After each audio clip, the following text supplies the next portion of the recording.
Guys, welcome back into the Fantasy Pros Football Podcast. I am your host, Mike Tagliere. Bobby is out today. There was a scheduling issue, but he will be back, I'm sure, tomorrow. But of course, they're not going to leave me alone with you guys. That's just not what we do on this show. Instead, we brought in numberFire's Jim Sannes. Jim, welcome to the show, and thanks for taking the time to talk with me during this this busy time. Yeah, I know. I'm sure you're probably jammed up 2 tags, so I appreciate you with some flexibility. I actually had to change the schedule on my end too, so I think we're all a little jumbled up with week 1 just around the corner. So I appreciate your flexibility. How you doing? I'm doing good. I actually just got wrapped up with my Fantasy Pros draft, like we do the one with our company and stuff like that. And hopefully I did well. It's draft season. It's like I can't keep track of how many drafts I have going on. So This is the one time of year where I legitimately use my calendar. And this is the one time of year where I've actually timed out in a draft. I timed out in a best ball draft this morning. And I was in it with my boss, whose Twitter handle is @Lateround QB, and the person I timed out to pick was Patrick Mahone. So I'm probably gonna get fired tags. So I've had a blast talking to you and Bobby over the past couple of years. It's been fun, but I'm sure I will see you in unemployment at some point. Yes. So what round did you draft him in? 3rd. It was in the 3rd in draft, which is not egregious, I guess, but I would not have done that personally. Yeah. Aaron Jones had been taken, so I wasn't kicking myself. I would have probably rage quit and withdrawn all my money if Aaron Jones had been available and I didn't get him. But it was not optimal. That's how I was. Yeah, no, basically that's around the area where I'd say, I guess it's not the worst pick. My wife, actually, in our home league, she drafted Mahomes in the 3rd round. I told her I was disappointed in her. It wasn't grounds for divorce or anything, but I told her I was disappointed. Right. But she said, we'll see who's disappointed at the end of the year. So it is what it is. Guys, before we get into the show today, by the way, it's going to be on breakout candidates and bounce back candidates. We're going to dive into Jim's list because obviously you guys have heard my takes on a lot of these players. So I'm really curious to get into Jim's, maybe give him some feedback in regards to how I feel and if there's a response. It's always good to go back and forth with some of the sharpest analysts in the industry. So Jim is one of those guys. If you guys haven't yet, though, I wanted to remind everyone, go to the Fantasy Pros shop. So we have t-shirts available, whether you want to get something fun for your draft, if you want to get something for the league loser, if you want to support the podcast, if you go to shop.fantasypros.com, you're able to get t-shirts for legitimately $13. And I promise you, they are top quality. I was worried myself. I actually had to order some before I recommended them to you guys. But go there and check it out. I promise you will not be disappointed. So let's get into some of the news that is kind of coming out today. There's a few things that I wanted to talk to you about, Jim. One being Miami Herald is saying that Kenyan Drake and Kenny Stills are being baited out there as potential trade candidates. Do you think there's any legitimacy to this? Why would the Dolphins be trading away Kenyan Drake? Do they feel like Kalen Ballage is the answer at running back, or are they just not like Kenyan Drake that much? I think they don't care. If you look at what they've done this offseason, I think that everything that the Dolphins have done has been either in preparation or evaluation mode for 2020. And Kenyan Drake, he's a good player, and I would guess that he's probably going to have a decent second contract. And the Miami Dolphins, based on the way they've been operating, are not likely to be the team that gives him that second contract. So I guess I get it from that perspective. Kenyan Drake is a good player, and I think that we all enjoy watching him play. But is he someone who is going to be an integral part of the Dolphins team that they are the next time they are competitive? Probably not. So I get that. Kenny Stills not a young guy either. I love Kenny Stills as a player, and I think that he could contribute on a different team right now. So I've got a lot of best ball shares of Kenny Stills, and I would not mind, honestly, if he got traded. I think it stinks when wide receivers change teams mid-year because they don't tend to succeed. We saw it with Sammy Watkins. We've seen it with him in the past. But I think overall, I think that there is a lot of legitimacy to what they're saying here, and it would not shock me all that much if either Stills or Drake or both were to get traded prior to week 1. Yeah, this is basically what we're hearing out of Dolphins camp. We're hearing that Laramie Tunsil's on the trade block, which makes zero sense at all. But knowing that Kenyan Drake is, kind of makes sense. I think there's more to this story with Kenyan Drake and the Dolphins because, the talent gap on the field has been clear, but no coach has been willing to kind of just let Kenyan Drake run with the job, unless there's injuries to Damian Williams and they trade away Jay Ajayi, and they were kind of forced into that. But I think there's something going on behind the scenes that's non-football related. I can't really say what, but obviously there's something going on there. So moving on to the next bit of news, Melvin Gordon, ESPN's Eric Williams. This is I'm going to put this in parentheses here. I'm going to say he expects Melvin Gordon, his holdout, to end in time for week 1. And I've kind of done some research on this, kind of like looking at what he's responded to people. He's saying it's a hunch because Melvin Gordon is missing out on like $300,000 per game. That's peanuts compared to what Melvin Gordon is seeking. Do you believe there's any truth to this, Jim? I do, because I trust the reporter. Eric Williams is someone who has had really good information for a while now. I remember back when it was after Melvin's rookie year, he was someone who was saying that even though Melvin had this atrocious rookie year, the Chargers were still going to give him a big role. Maybe that wouldn't have happened if Danny Woodhead hadn't gotten hurt, but in general, he's been a pretty sharp guy, and reporters of that nature aren't going to just throw stuff out there on Twitter for no reason. Like, he's saying it's a hunch, but I'm guessing it's probably an informed insider hunch. Yeah. Yeah, like maybe he's got insider information that he can't necessarily share, right. But he's saying that he thinks he's going to report. Right, and like, my background is in journalism. Like, that's what I went to school for. So like, I kind of know what is required of a journalist before you can say stuff. And there's a different bar for Twitter than there is for other things, obviously, but I think that the fact that this is a reporter I trust and have followed for quite a long time, and the fact that he is saying this gives it extra validity. I don't know about the argument of, the money he is missing out on being the reason that he would report for the same reasons that you mentioned. But I think that if he's saying that, there is legitimacy to it. And in general, I am someone who is very trusting of beat reporters if they're talking about things like this. Like, if they're saying David Johnson will get 30 carries per game, I don't necessarily buy into numbers, but I buy into sentiments. And I think that sentiment is probably legitimate for Melvin Gordon. So I don't know if it'll be by week 1, because I don't see any reason that the Chargers should cave here, but I could see Melvin caving. And I think that because Williams is saying this and because it's him, I am largely inclined to believe that there is at least something to that. We may see Melvin, maybe not week 1, but not in the too terribly distant future. Yeah, so here's my question to you. This is the most important question, I think, of all of it, is where would you draft, if you're drafting tonight, where would you draft Melvin Gordon? Like, would you draft him in front of players like a Joe Mixon? Would you draft him in front of guys like even going as high as maybe a Dalvin Cook? I think not Dalvin Cook. I love Dalvin Cook, and I love his the changes the team has made. I love the talent there. So not Dalvin Cook. I think that the area in which you have the leeway to draft Melvin Gordon is where the serious bell cows are off the board. So after Joe Mixon is off the board, for me personally, I think it's after Nick Chubb, Aaron Jones. Those guys are off the board because they do have Aaron Jones in that tier. But once you get down to the guys who have some question marks, whether it be their workload, their team, etc., that's where I feel okay drafting Melvin Gordon. So let's say, we're in the range where your top availables are Melvin Gordon, Devontae Freeman, Leonard Fournette, guys of that mold. I think that that's where you have the leeway to go with Melvin. I do like Leonard Fournette and Damian Williams and guys like that this year, so I personally may wind up taking them first. But I think that's the area in which you can start to consider Melvin. So you're safe saying that he's like a top 3 round pick type of guy? I would say somewhere in the 3rd round, if Fournette, Williams, and Freeman are off the board, I would take him. The problem is a lot of times Fournette is still available, so I just wound up taking Fournette instead. Yeah, no, that's absolutely fair. And that's kind of the range that I'd probably put him in right now with this news coming out, though. I'm probably going to lean those other guys because I want a guy that's like locked in on the field. The 3rd round is like where you could start taking a little bit more risk, and that's why I love Aaron Jones in that range. But at the same time, we want guys that are going to be on the field, and there's no guarantee right now that he's going to be. Right. Another player that there's no guarantee that he ever sees the field this year is Jerick McKinnon. Speaking on Wednesday, John Lynch talked about Jerick McKinnon, saying he suffered another setback in his return to practice. They're calling it a flare-up, but they're saying it does not look good. It's not encouraging.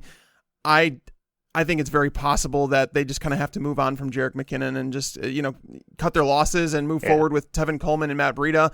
Jerick McKinnon, is he someone that, I don't even want to say in redraft leagues because nobody's drafting him in redraft right now, but if you're in a dynasty format, are you okay with moving on from Jerick McKinnon? I probably wouldn't move on from him. I think that at least the dynasty leagues that I'm in, are deep enough where I can afford to have someone who could have legitimate future value on my bench. And like McKinnon has a roster bonus due next year. He's probably not going to get that roster bonus, so he's probably going to test free agency at some point. And at that point, he will be 2 years removed from his knee injury. And if you've got an IR slot, and most of mine do, where you can stash him for that year, I think that there is value in holding on to him. So in a redraft league, in a dynasty league, I would guess I would have someone else I'd be willing to be more willing to cut bait with, or I can stash him on IR. Maybe if you have like this stacked team where all the guys on your bench are people who could legitimately contribute on a week-to-week basis. First of all, congrats on your championship. But also, I think then maybe you could. But I don't see that as being an overly realistic or applicable situation. So for me personally, assuming it's like most of the dynasty leagues where I am, where you have super deep benches, I don't think I'd move on. But I think it's a fair question to ask at least. Yeah, for sure. And that's basically where I'm at with it, is that if there's someone on the waiver wire that you want to pick up right now, I'm okay dropping him. I don't know if he gets another contract. I don't even know if he plays in the NFL again, to be honest with you. We've seen guys like, TJ Yeldon, who's younger and has shown the ability to do more with less, really suffer in free agency and have to accept a contract, playing as a backup with the Bills. So Jerick McKinnon, unfortunately, I'm okay moving on if you really want to do that. Guys, we're going to move into the breakout portion of the show, talk about some breakouts with Jim Santis. But before we do that, I want to give you a word from our sponsors. Fantasy Draft, the only rake-free daily fantasy site in the business, has partnered with Hooters to bring you the largest guaranteed rake-free contest lineup in the history of daily fantasy sports, including the $1 million Hooters kickoff. That's right. Fantasy Draft is hosting the first rake-free contest with a guaranteed prize pool of $1 million. Listen, as other fantasy sites continue to raise rake, prize pools are being squeezed, making it harder for fantasy players like you to win. Whether you call it a rake, commission, or management fee, the days of paying 10, 12, or even 15% or more of your entry fees to fantasy companies are over. No longer will you lose 30% of your bankroll to the house. Only on Fantasy Draft are 100% of entry fees paid out to contest winners, 100% of the time.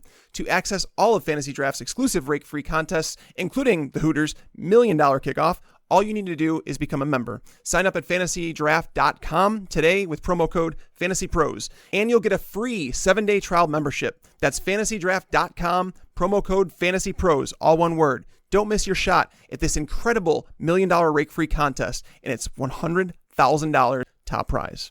All right, Jim. So I'm going to ask you for basically 3 breakout players, and then we're going to talk about 3 bounce back players. Let's start the breakout list. These are guys that you're expecting that maybe they could be league winners, right? Just depending on where they're being drafted. But obviously you may not be expecting a breakout, but more so like based on where they're being drafted, there's a potential for these guys to break out. Who's number 1 on your list? A guy that you're aiming to get in every league because you think that there's so much potential there. Yeah, I think it's honestly an either or. Like, I'm not getting this guy in every league, but if I'm not getting him, I'm getting his teammate. And that's Marquez Valdez-Scantling, / Geronimo Allison. But to me, I do prefer MVS.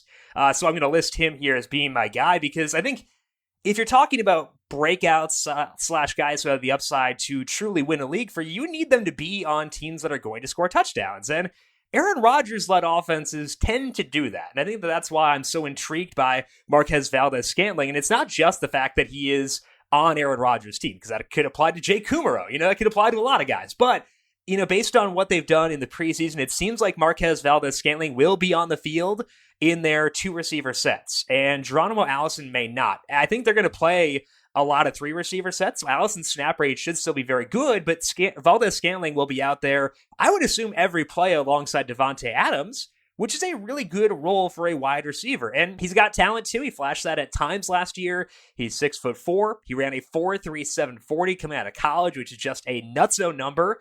5th round pick. So, he is a big play guy who made big plays in college as well. He has a lot of speed. We saw it at times last year. So if I'm comparing him to Geronimo Allison, I would say that the upside for Valdez-Scantling is higher, because I would expect him to be on the field more often.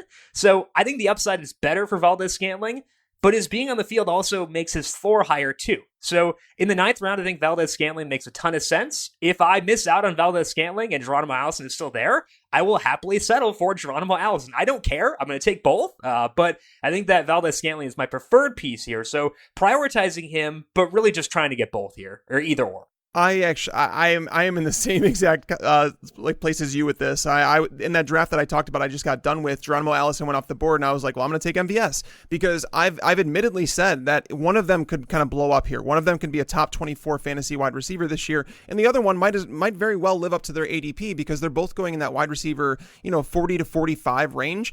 And the upside that you're getting by drafting those guys, I'm okay with either one. You make a good point about MVS being on the field for more snaps. Do you put any stock into the fact that, Aaron Rodgers has targeted slot receivers quite a bit, and that he's, shown chemistry with Geronimo Allison? Every time that he's, being interviewed, Geronimo Allison's a guy that always stood out to him. Yeah, I think that matters a lot. But he's also mentioned MVS recently, and I think that matters too. So, and I think that's good to bring that up, because Aaron Rodgers and Ben Roethlisberger are the two guys where I listen a lot to what they say, because they tend to be very upfront.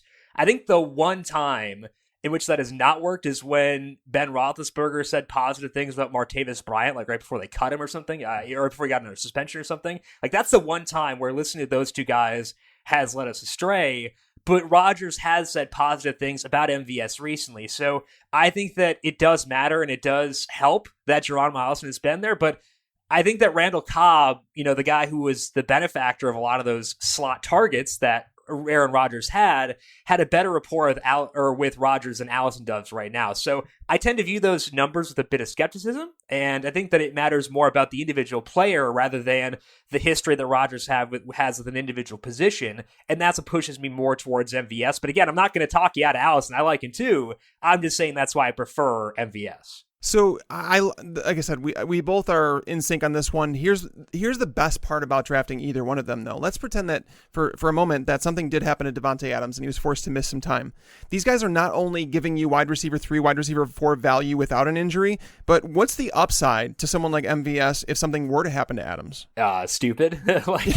Yeah, right. That's basically what we're looking for, right? Right, exactly. And I think that the upside for him is big even without that. So that's kind of what you want to look like. And I think that was the argument for Tyler Boyd before AJ Green got hurt, was, okay, he's going to have a good role regardless, but his role could be immense if AJ Green gets hurt. And what do you know? AJ Green gets hurt. So I think it's worthwhile always to have that line of thought where, okay, here is my median expectation. Here is the what if scenario in the positive sense. Here's the what if scenario in the negative sense. And the what if scenario in the negative sense for Marquez Valdes-Scantling is he doesn't carve out a role. Maybe he winds up playing behind Allison in 2 receiver sets and doesn't get that big snap rate. Mm-hmm. Then he's a 9th round pick and you move on. That's not a huge loss. So right. I think that the what if statements for Marquez Valdes-Scantling, given his cost, are very much worth it on both ends. With you. All right, let's talk about the number 2 player on your list. Like, I'm really excited to hear about it now, because like I agreed with you too much there. I think we were just like too much in line with our thoughts, and it's always good to have obviously differing point of views. But who's your number 2 guy? So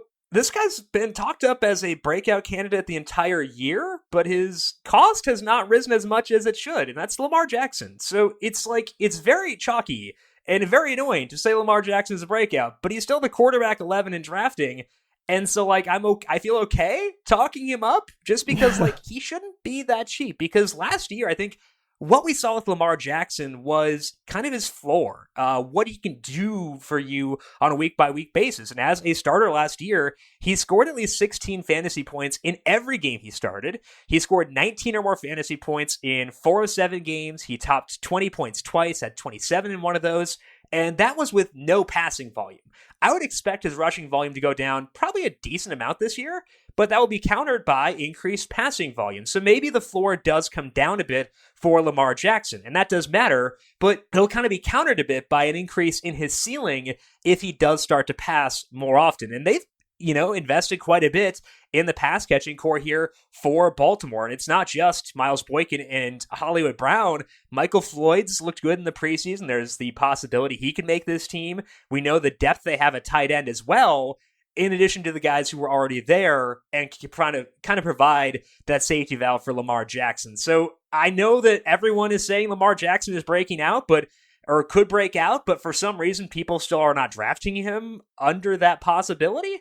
So at quarterback 11, I think it's still too low. I am happy to snag him in the 9th round. I think that if you are waiting at quarterback, maybe you want to wait a little bit longer, but personally for me, I think the 9th round is a very fair price, and I will happily pay it for Lamar Jackson, given the upside he possesses if things do wind up clicking. Here's the question I have for you, and this is one that I think a lot of people struggle with because, like whether they're worried about going late round quarterback, and if they finally do take the plunge, here's what happens. Like, I am okay with it, and I'm curious to hear your take on it, and obviously you work for J.J. Zacharyson, who's a late round quarterback, but are you okay with, let's say that someone's really panicked about waiting at quarterback and they just want to increase their odds?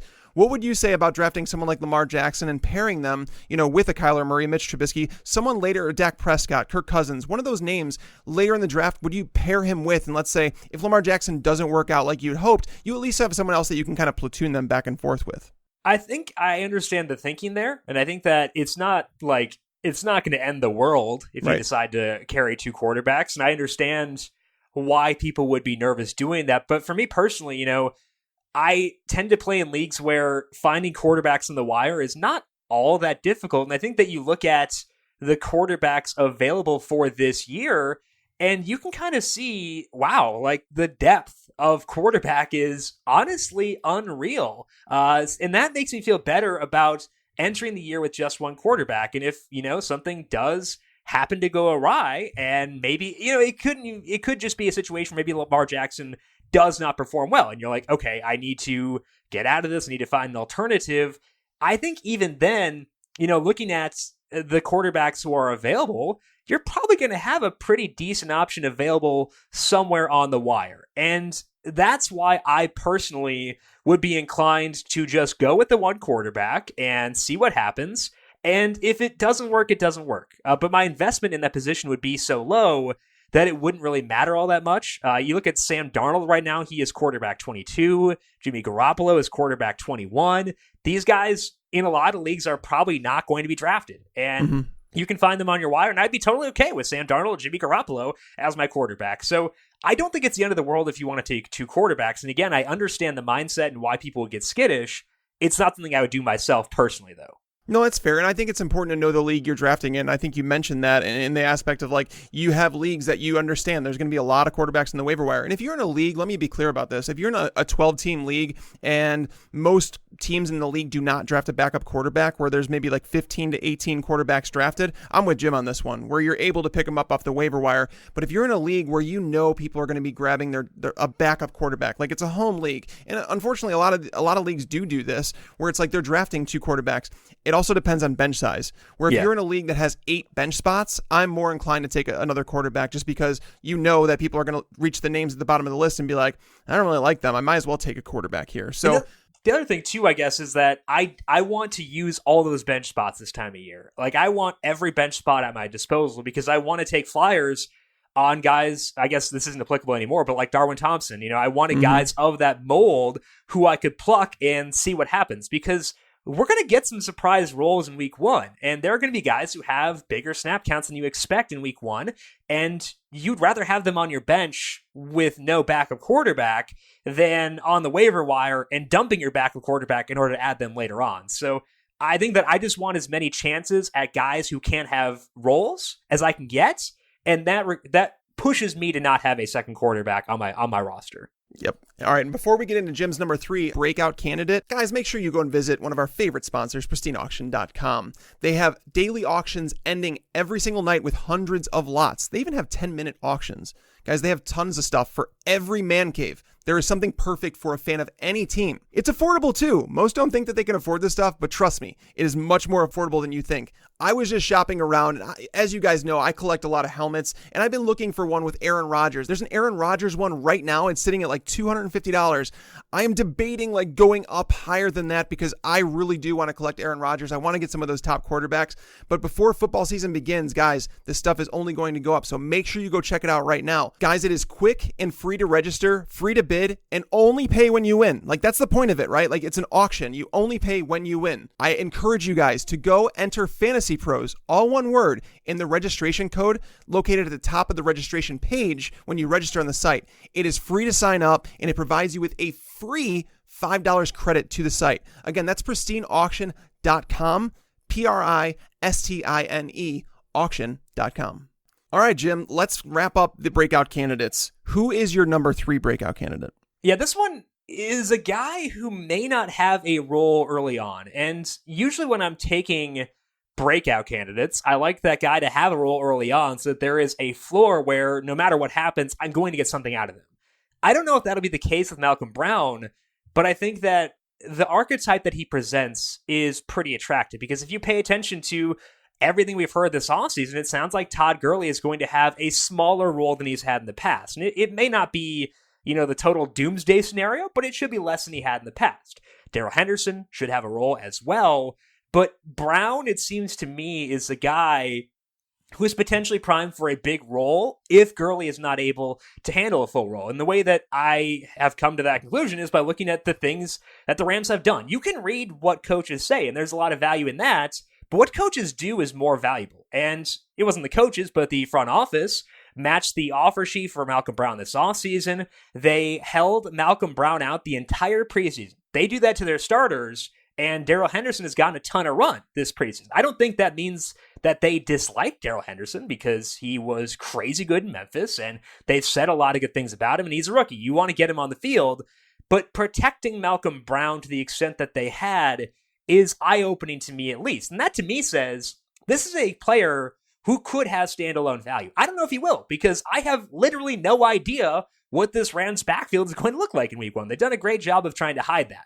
But the role, if something happens to Todd Gurley here, could be pretty massive. Brown was playing 10-ish% of the snaps last year, so he was already on the field at least at times, even when Todd Gurley was playing 90-ish% of the snaps. So Brown, I would assume, will still play snaps, even with Darrell Henderson being there. And if something does happen to Gurley, Malcolm Brown's upside is kind of dumb. So I think that Brown is someone who doesn't necessarily entirely fit the archetype I tend to target, but he does have the ability to post a huge year if a couple of things break his way. So Malcolm Brown, based on the things the Rams have done this offseason and this preseason, I think is someone that they value.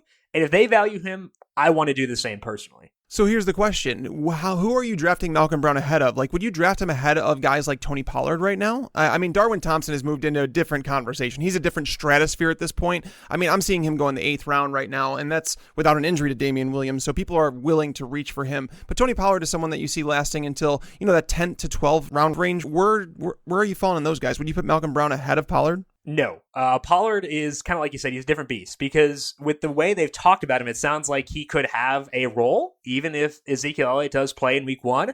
And additionally, like based on the preseason usage of Tony Pollard, where he's been on the snap or been on the field for every snap with Dak Prescott, it says that if Zeke is not there for one reason or another, the dude's going to be a bell cow. So that makes Tony Pollard a different beast. And right now on Fantasy Football Calculator, he's going in the 9th round, whereas Malcolm Brown's going in the 13th. So I don't need to take him ahead of Tony Pollard in order to get him. I can hold off, and I can still get him. I'd love to get Tony Pollard too, personally, because I think that there's a lot of good things there. But as a later round guy, Malcolm Brown has really good upside that's not, I don't think, being accounted for in this draft, especially when you compare where his ADP is compared to Darrell Henderson. That's absolutely fair. And that's why I wanted to ask you about it, because I think a lot of people, we talk about late round sleepers all the time, but we don't really talk about who we take them in front of or which ones we'd prioritize. One name I want to mention to you, and I want to hear, like, obviously you're someone in the industry, I respect your opinion and like everything you bring.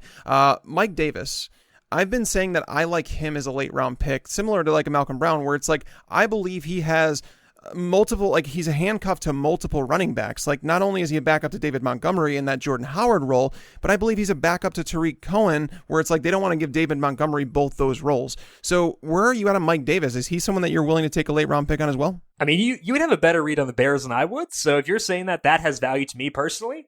So I think that that's definitely interesting, and it does get my attention for sure with Mike Davis. I think the one slight difference here is I apologize, not quite as high on the Bears offense as I am the Rams offense. And I think that that's a lot of the thinking for Malcolm Brown is that he's in a pretty high-powered offense. And I love Matt Nagy, and I respect him a lot, but I think the Rams offense in general better than the Bears offense. And I want to get that high-octane offense.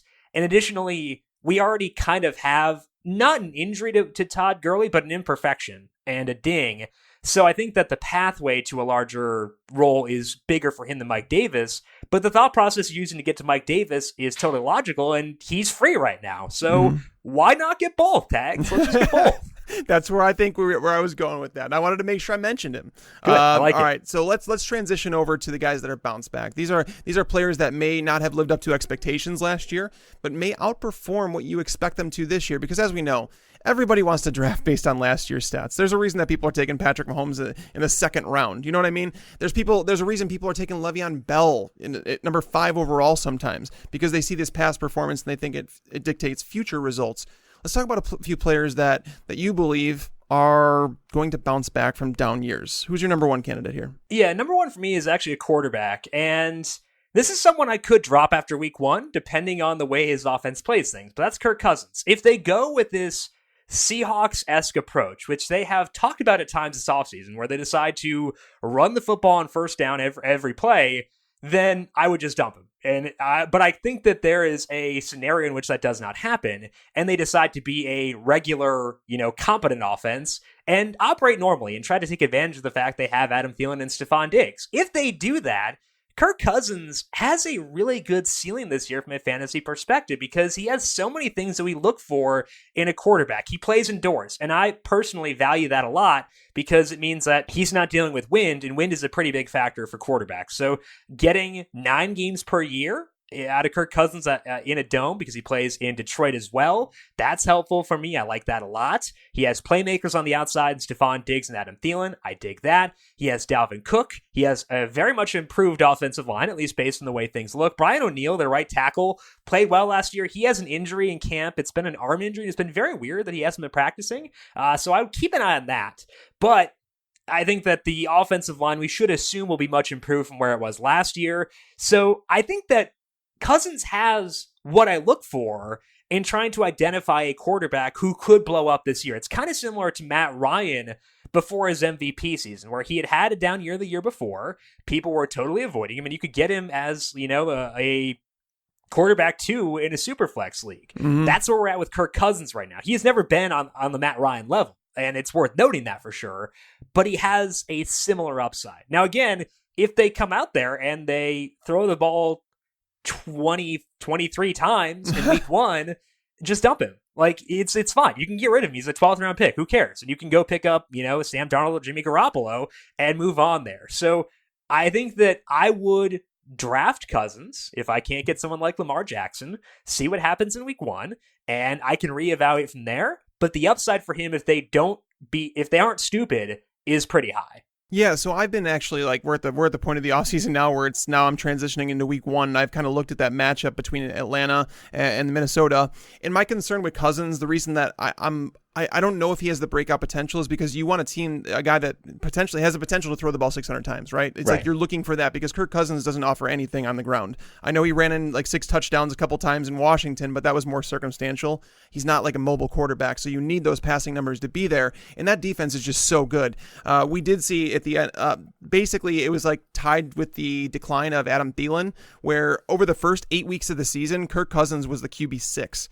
Over the final 8 weeks of the season, he was QB 8. The pass attempts went way down, bringing in Kubiak. Obviously, they're talking about running the ball more. I do believe that adding Garrett Bradbury on the offensive line interior, it helps the run game.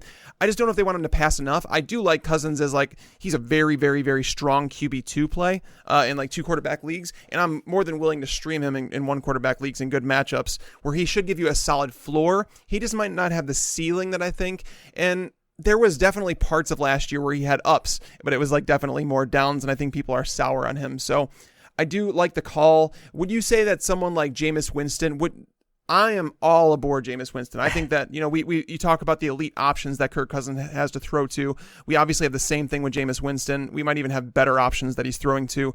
They don't have a running back that's going to steal a lot of that production. So Jameis Winston, where are you at on him? Because he would definitely be someone who fits in the bounce back category for me. Yeah, I think that the reason that I would be less inclined to go to Jameis there is because when he played last year, he was already good. As a DFS play, I used a lot of Jameis last year. Yep. And he was awesome when he got the volume and when he was a full-time quarterback. And I think that's why we see Jameis going as a quarterback 12 this year, is because people recognize that. I think the reason that I am not going completely out of my way to target Jameis this year is I think that people are expecting a step forward when in actuality he already had a really smart offensive mind last year in Todd Monken. He was already throwing the ball downfield aggressively. He and Ryan Fitzpatrick were among the top 2 guys in deep throws last year. And the 8 out for Jameis Winston was really good. He had Mike Evans. He had Chris Godwin there and Deshaun Jackson. Deshaun Jackson is still a good football player and still helps out his quarterback. So I guess when I look at Jameis Winston, I don't see a whole lot of difference between last year and this year. Even the coaching staff changed, he had a good coach, at least from an offensive coordinator's perspective last year too. So I think that Jameis is more static than people are expecting him to be. I still think that he's very worth it as the quarterback 12. But with Cousins at quarterback 18 and having the same or similar upside to Jameis Winston, I think that that's why I think that I view Kirk Cousins more in the bounce back mold.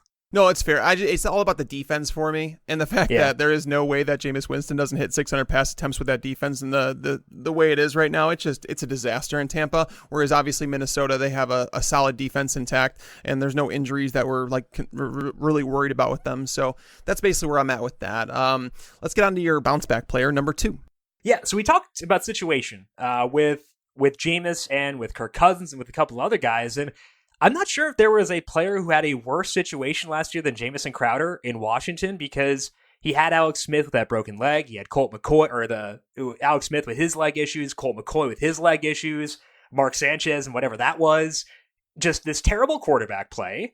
And he was also hurt himself pretty much the entire year. So Crowder didn't do anything. But now he moves to the Jets in what I think could be a non-boring offense. I've talked about this on Twitter before, but I think that my expectations for the pace of the Jets are different than others, because if you've got Ryan Tannehill and Brock Osweiler as your quarterback, you're going to run a slow pace. But Sam Darnold has looked a lot better than those guys have in the preseason, so I could see Adam Gase running more of an up-tempo offense, and he has done that so far in the preseason. And if they decide to run a non-snail-like pace, a lot of Jets players could wind up being really good draft day values, and Jameson Crowder, I think, would be one of the big benefactors of that. He is currently an 11th round pick. Mm-hmm. He and Darnold have seemed to have a really good rapport, both in camp, based on the reports, and in the preseason games. And we know that Crowder is a talented individual who can, make stuff happen after the catch. So Crowder is someone who has had a breakout before, but I think from a bounce back perspective, you look at him and you see how different his situation is this year from what it was last year with Josh Johnson chucking in the football. I think that it's a radically different situation, and I value that. So I think that Crowder is in line for a much better year this year with the Jets. Yeah, I have him in my top 55 wide receivers. I can't remember exactly where I have him, but I definitely am much higher than the consensus, and I am with you 100% on this one. But the thing is people tell me I'm a Jets hater. Every single article that I write that I mention that I don't like Le'Veon Bell as a first-round pick, or that I don't like Robbie Anderson as someone that you can trust as a wide receiver 3 every single week. Listen to me here. Part of the reason I don't like Robbie Anderson is because of Jameson Crowder. It's like you go back to Robbie Anderson last year and you look, I don't even want to say last year, over the course of his career, he's been a very boomer bust wide receiver. Like, that's no secret. I'm not going to say Adam Gase is going to change that for the good, because he hasn't done that with wide receivers. But you add Jameson Crowder to the mix, you add Le'Veon Bell to the mix, and it's like, all of a sudden, do you think Jameson Crowder's or Robbie Anderson is going to be more consistent because of this? No. Like, Jameson Crowder, like, it's going back to the Miami days. Remember when Miami signed Albert Wilson, and then legitimately a couple days later in free agency they signed Danny Amendola, and nobody knew what the hell they were doing. Like, everybody was like, wait, we have 2 players that are going to play the same position here. It just goes to show how important that slot role is to Adam Gase, and he's talked about Crowder, racking up 75 plus receptions, and I think that's very possible, which also takes away from like Le'Veon Bell and Robbie Anderson. So I am with you on Jameson Crowder. I am not a Jets hater. I am an Adam Gase disliker. And I'm looking for value when I draft, and basically the Jets offense I cannot see as like a top 15 unit, and therefore, drafting him, those guys where they're going, it just feels too much. Am I totally out of line here with someone like Robbie Anderson? I know there's a lot of people that like Robbie Anderson. I am unwilling to draft him as a wide receiver 3. So I play a lot of best ball leagues, and I think that Robbie Anderson is kind of everyone benefits from best ball league. So like saying, hey, he's perfect for best ball. Everyone's perfect for best ball. That's a stupid line of thought. So I'm not going to say it that way, but like, he benefits from it more than others, I think, is the way to say that without being a complete dolt. So I think that because of the formats in which I play, I tend to like him quite a bit. And again, I think that the Jets, I'm higher on the Jets than a lot of people are this year. It might be because I grew up a Jets fan, because I was very stupid. But like, I think that maybe we're overreacting to what Adam Gase did in Miami, where the talent around him was just atrocious. And again, that's something I talked about on the Quant Edge pod back in July. We were talking about Adam Gase there, and the line of thought is, if your team stinks, you want to go slow and increase variance, because the smaller the sample size, the higher the variance, and you can influence that sample size by operating a slow offense. That's kind of what Gase did, and I don't know if that's why he did it. Maybe I'm giving him too much credit. Maybe I'm overestimating Adam Gase's intelligence, but he ranked third in situation neutral pace with the Broncos back in 2013 when he was the offensive coordinator there. He was also ninth the year after that, and Sam Darnold will not be Peyton Manning, but I also don't think he'll be Ryan Tannehill. So if the Jets wind up being middle of the pack in pace as opposed to 28th, which is what they were last year, or 31st like the Dolphins were last year, I think that all these guys have the potential to pay off. And so I am still on Robbie Anderson personally. So is it possible that Adam Gase is another Hugh Jackson? Like, in terms of, like, basically he's a better offensive coordinator than he is a head coach. Like, because Hugh Jackson, people wanted him to get a head coaching opportunity because he was a good offensive coordinator. We could talk about Kyle Shanahan in the same, realm here, where it's like Kyle Shanahan hasn't been a very good head coach.